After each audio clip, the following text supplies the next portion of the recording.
What's going on, everybody? Welcome back to the JoeyH podcast. Today, we got a very special guest with us, a repeat guest, someone who I have not interviewed in over 2 years. Some of you guys may remember I interviewed him 2 years ago, exactly. I believe it was this month, 2 years ago. Douglas, how are you today? Good, Joey. Thanks for the introduction.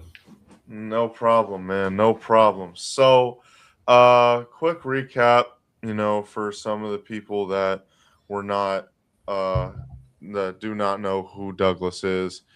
Douglas is a former college baseball player, who went to Barry University. And Douglas, I just want to ask you, fill us in a little bit on what has happened in the last 2 years since I have interviewed you. Yeah, for sure. Well, as you said, just recently graduated from Barry University in Miami Shores, finished my playing career down there. And then recently, this past month, I started a job with the Atlanta Braves at their spring training facility in Northport, Florida. So I'm about a month into that right now, and it's going well. I'm having a lot of fun, learning a lot of stuff, meeting a lot of cool people, and I'm really excited as to what's to come. All right, that's great to hear, man. That's great to hear. And uh my second question to you is, if you could describe your entire college baseball experience into one word, like uh how what word would you give it? One word for college baseball experience. This is pretty basic, but I would just say fun. I had a ton of fun playing college baseball. I met a lot of great people, have a lot of new friends, a lot of close teammates throughout my time there at Barry. A lot of people who I still keep in touch with today, and I hope to continue to stay in touch with them all throughout my life.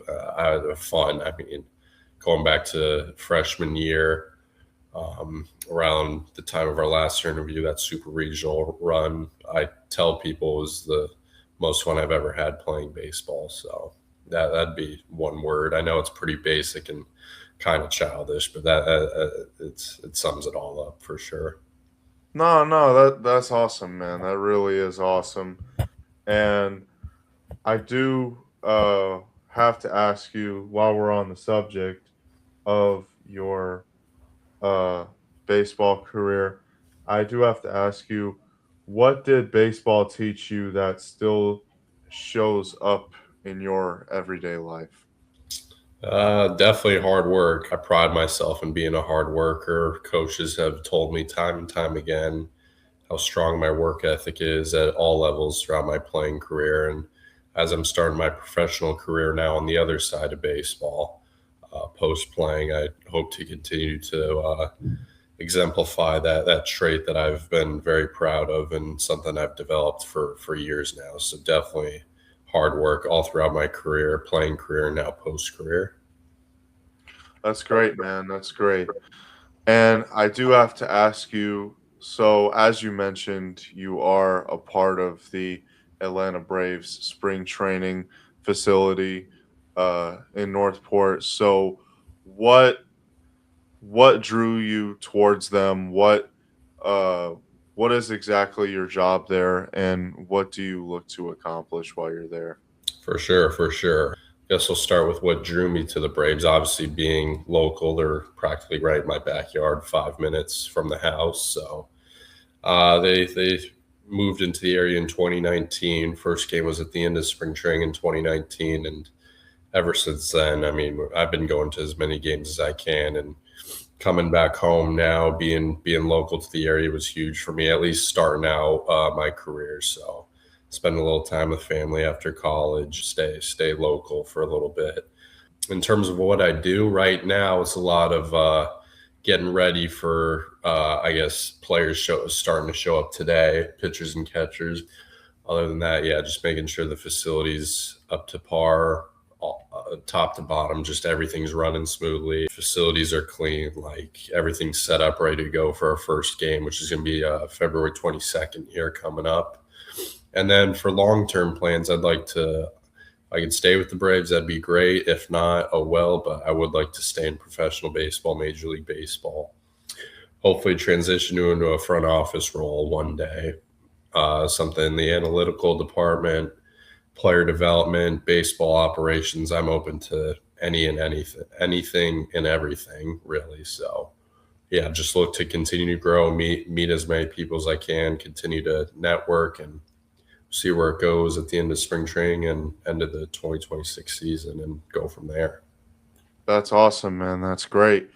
And you know, I remember I watched a documentary. It was about the Boston Red Sox run they had in 2004, and their manager, Theo Epstein, who at the time became, I believe he was the youngest general manager in MLB history. He's 28 years old. I think that, just knowing you for years and your knowledge of the game, I think that one day I believe you can transition into like you said, a front office role, or you know, a a general manager. I think you'd be really really good at that. Yeah, I really appreciate that. And yeah, obviously that's the dream, but only 30 people in the world get to do that. So, Absolutely. but yeah, I do appreciate that. And yeah.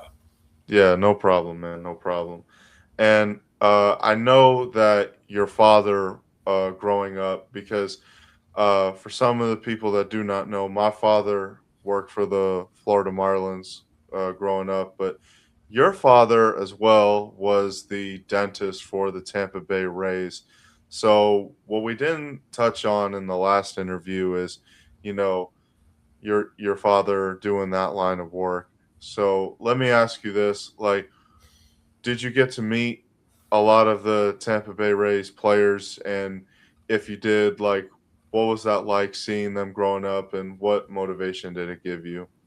Yeah, I mean, adding on to that, like I said, the Atlanta Braves moving to Northport in 2019, he got involved with them, I guess, post COVID. So 2021, he started with them, same role as he does with the Tampa Bay Rays, the team dentist for them while they're in the spring training season. But no, that connection is obviously, like, that's been huge for me. I've gotten to meet so many incredible people who have helped me get to the point where I'm at now. And I mean, yeah, that experience growing up, just getting my foot in the door, meeting people, shaking people's hands, even players too. I mean, obviously being a kid is cool, but as I've gotten older, it becomes much more clear how many jobs there are in baseball, and you really start to think about, what do I like, what do I not like, what am I interested in, what could I potentially see myself doing long term.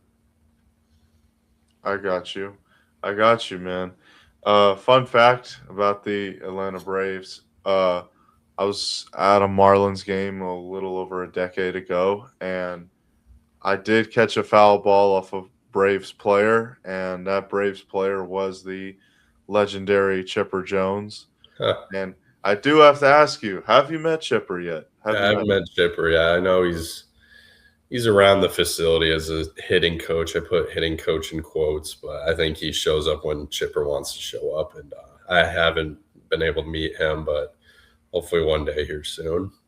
Great, man. That's awesome, because I know he is in a somewhat coaching role with the Atlanta Braves. So just wanted to ask you if you met him. Now, last question before I let you go, Douglas. I really do appreciate you taking the time for this, but I ask this question to every person that comes on my platform, and I don't believe I asked you this question 2 years ago when I had you here.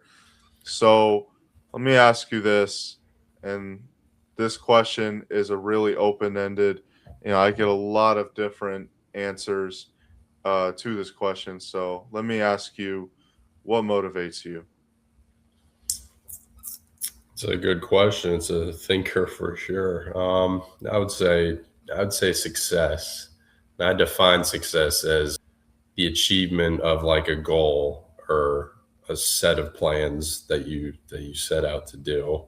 It's that end achievement, that end goal of obviously success, something you did that is positive, something that helps people, something that helps something, just moves an organization, moves people, individuals, groups in the right direction. So I think that's what motivates me is achieving levels of success, setting goals that I have for myself and eventually reaching those goals.